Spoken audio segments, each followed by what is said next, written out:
every great leader needs to know how to have hard conversations.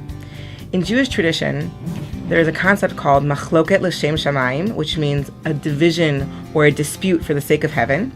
And really what that means is that whenever we encounter another, we have an opportunity to learn from them. We have an opportunity to grow from them, even if that means that we disagree, even if that means that we feel fundamentally different about the world. We have an opportunity to learn and grow from each other. Now that we understand that actually part of what we're trying to do when we engage the other is bring out our differences, how do we actually do that? What does it mean to really have a conversation like that? And this I learned from my teacher, Rabbi Daniel Roth, who is the director of the Perde Center for Judaism and Conflict Resolution. There are many steps in creating a constructive conversation. But two of the most important ones perhaps are self-awareness and respect.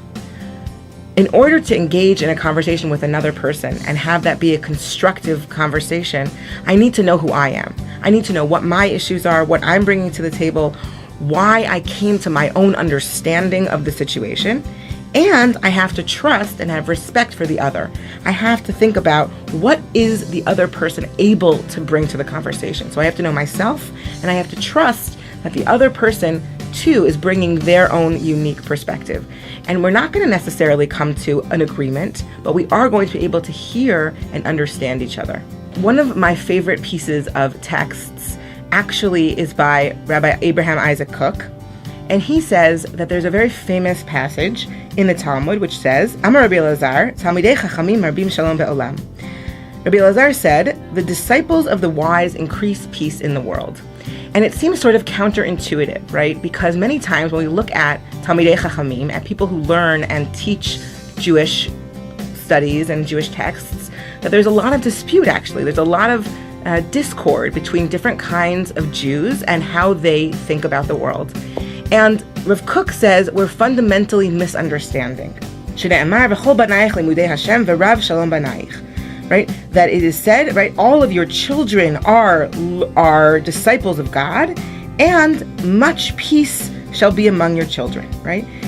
The Talmud tells us, right, Al tikri banaich ela bonaich. Don't read this verse from Isaiah as your children, but rather your builders, okay? And that is a proof, that verse from Isaiah proves that actually people who learn Torah are creators of peace, right? Banaich, your children, are actually bonaich, your builders. So those who are disciples of God create more peace in the world. But again, it seems sort of problematic because is that really true?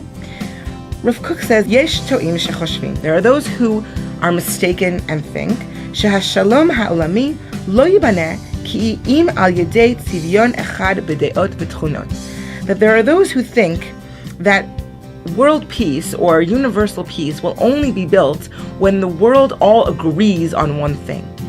But actually, Rav Kook continues and he says that's not true. That's not what real peace means. Real peace actually comes from the root and the idea of shalem. Shalom, the word peace, actually comes from the concept of shalem, which means wholeness. And Rav Kook continues and he says to us, actually what peace means, what it means to increase peace in the world, is actually increasing opinions. It's not that we all have to have the same opinion. It actually is that there needs to be a multiplicity of opinions, a multiplicity of ideas, and that will bring us to a completeness and a wholeness. And so when we're looking at another person and we're thinking about how am I going to engage in conversation with this person who thinks radically differently than me? How are we going to achieve peace?